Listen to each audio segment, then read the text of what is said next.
As a geographer, I'm very much aware of the connections I have with people and things all over the world. So geography teaches us about these connections. So all my actions, I'm aware, well, I'm not aware, but I wish I was more aware, about how my actions might affect people in other places, how it might affect other species in particular ways. And so we're all points within these great connections all the way around us. And becoming aware of how we're connected in terms of the environment is what I'm going to talk about today. I just want to talk briefly about this idea of the Anthropocene. It's a new term which has been introduced by geologists, and geologists aren't very excitable people generally. They tend to study rocks, and things happen very slowly. Whereas for someone like me, a geographer, we get very excited about all sorts of things very quickly.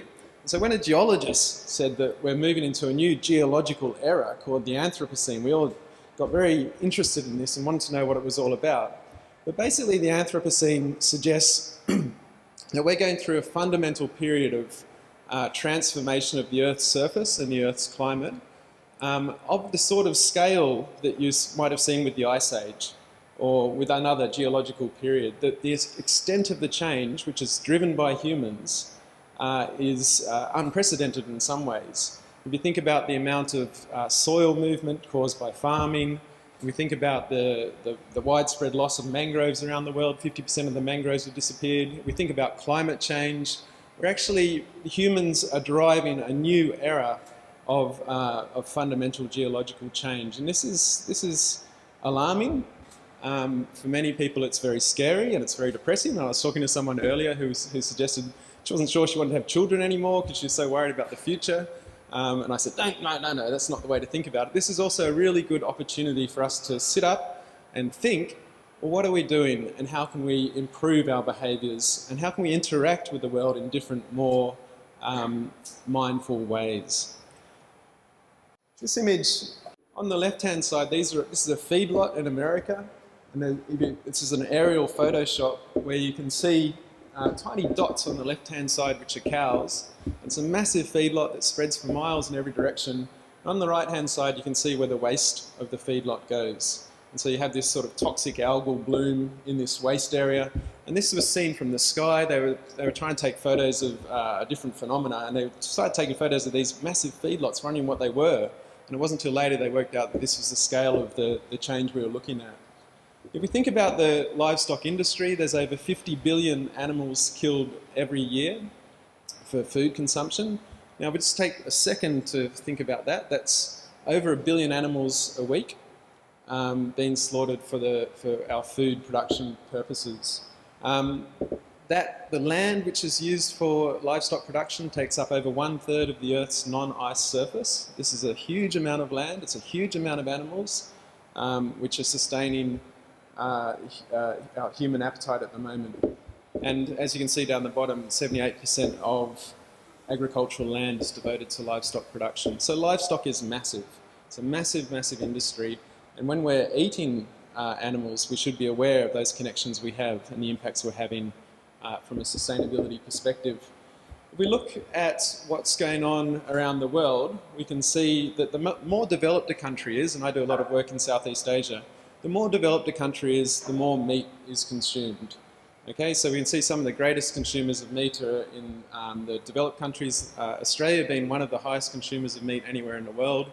You can also see, we can't see that too well from here, but the USA, the darker colours are the countries with the highest consumption of meat products. So what we're seeing as the world develops is a new crisis emerging, which some people refer to as the Livestock Revolution. Because we're getting greater middle classes in places like China, in Latin America, more people having more disposable income, leading to more production of livestock. So even though we have 1/3 of the Earth's surface now devoted to livestock production, that's increasing. There's more pressure on forests, there's more pressure on all sorts of agricultural resources and environments, so that this hunger or this taste can be satisfied. So this is one of the massive processes that's transforming the Earth's surface. This just shows you a bit of an indication of the expected growth in meat production. I'll just point out very shortly here, we can see here this is the prediction for developing countries. So again, that's the emerging middle class, which is starting to consume at rates similar to what developed countries are consuming at the moment.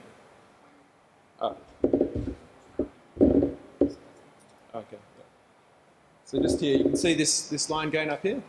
That's just showing developing countries and the rate of meat production and consumption expected as we go forward. So it's a massive challenge taking place within developed and developing countries. We think about Australia and the extent to which Australia has been transformed by livestock industries. This is a map produced by the government, which just gives you an indication of the types of land use activities in different parts of Australia. Now, this white territory here is grazing land, or the white territory. That's grazing of native vegetation. The orange land here is modified pasture land, so you can see all that land there as well. The bit in the middle here is protected, but that's probably because you can't actually run many animals on that, if any at all. And then there's irrigated pasture land right on the edges as well. So the actual percentage of land just for grazing is around about 55% of Australian land is devoted towards the livestock industries. And that's just grazing, that doesn't include feed crop production as well.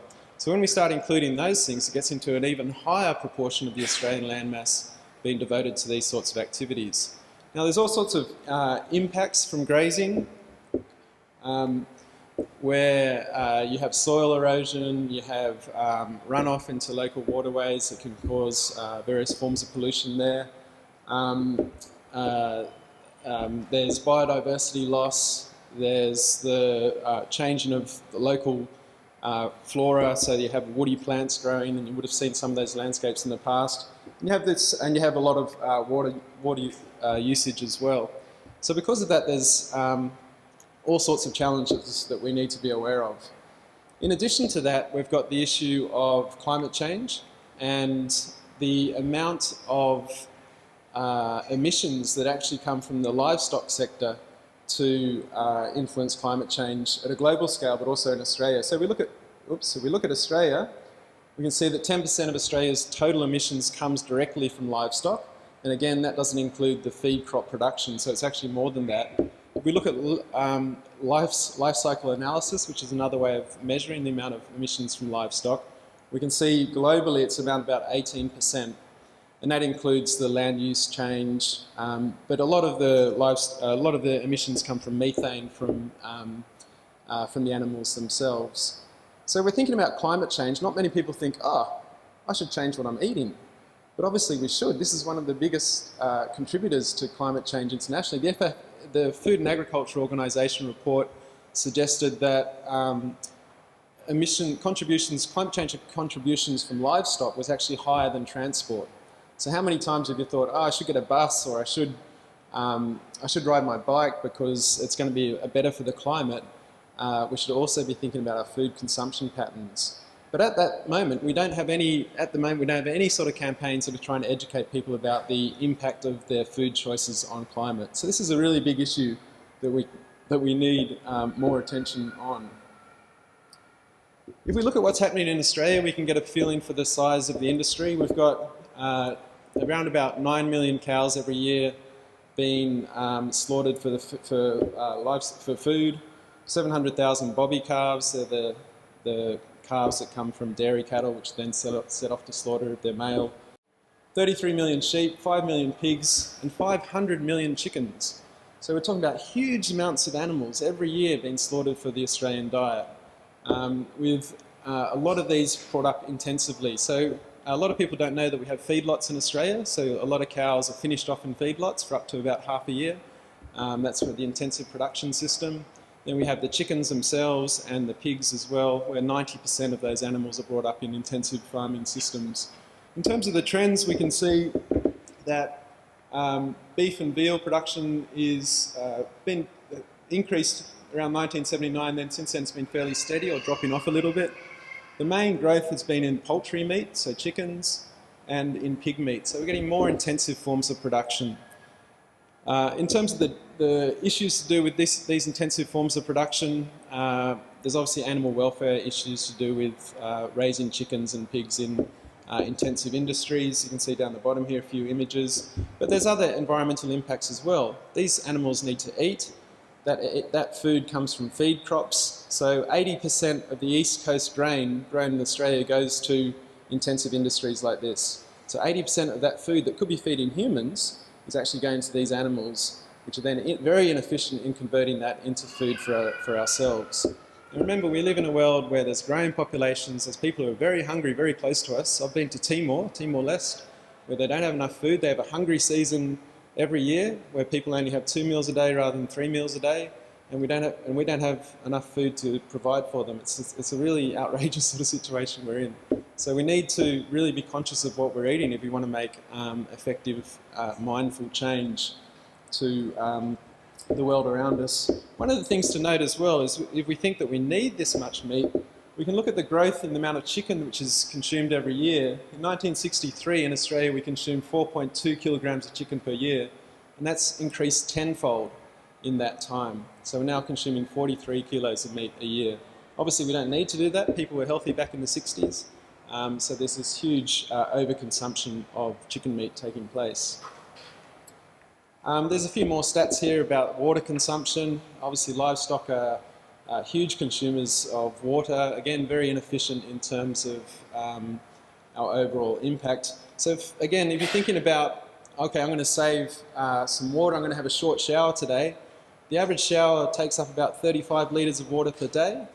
If we look at this is an indication of the litres per person per day consumed through food. And you can see 2,290 litres comes from, this is per day, per person, through our choices of our food. So taking a shorter shower doesn't really make that much difference compared to your food choices. And even cutting out one meat meal a day will make a massive impact on our environment. So the question is, how do we get to this? We can say that there's been a huge amount of marketing. There's a feeling that to eat meat is part of being Australian, and we've seen these, for me it's pretty horrible campaigns about eating lamb on Australia Day, and you're un-Australian if you're not eating lamb. There's a big disconnection between ourselves as consumers and the production systems, and so it's very easy to go down to the local Coles or Woolworths and see this sort of packaged meat where it's all plasticized and you have no connection to the animal that produced it whatsoever. So we don't have that emotional, spiritual, or even physical connection with the animals anymore, a lot of us. Obviously farmers do, they're in a different situation. And then we have the marketing itself, and I don't have the stat quite on me, but I think Meat and Livestock Australia last year spent over $100 million on advertising in Australia. So there's this huge marketing to keep us consuming more and more meat. So what should we be doing about this? Obviously becoming aware of these issues is one of the most important things. Talking to our friends and family about these sorts of issues. There's a lot of greenies out there who are doing fantastic things for the environment, but this sometimes somehow falls to the side, the actual food production system. So this is something we need to be aware of, and we need more action from environmental groups. We also need a new ethic, I think, where we start reconnecting with those animals beside us or around us. So rather than thinking of them as products, and that's their legal status in Australia, they're just products.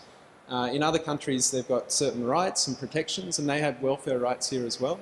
But if we can connect with them in different ways, and there's all sorts of fantastic eco-philosophies out there at the moment about connecting emotionally or spiritually with some of the animals around us. It's a minority of people who are interested in these sorts of things, and they've made some measurements of what we can do by what can be achieved by reducing our meat consumption. And this is just some of the findings which have come out recently. If everyone in the US ate no meat or cheese just one day a week, it would be like not driving 91 billion miles or taking 7.6 million cars off the road. That's just from one day a week. So imagine what can be achieved if you stopped eating 3 or 4 or more days a week. Reduced or no meat diets could return millions of hectares of agricultural land to regrowth and reduce climate change mitigation costs by 50% or more.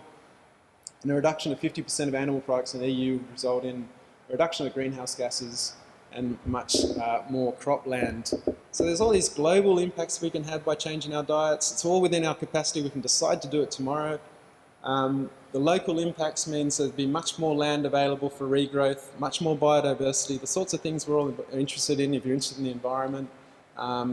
Many more places where we can go and visit and have a good time. Because we're returning that land, over 50% of the land which is currently devoted towards livestock production.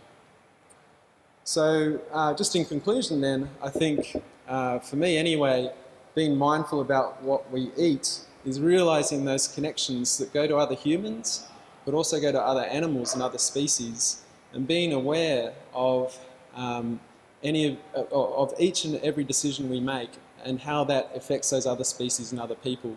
So it's about thinking across these networks and becoming empowered as a result of that towards global environmental change. So, thank you.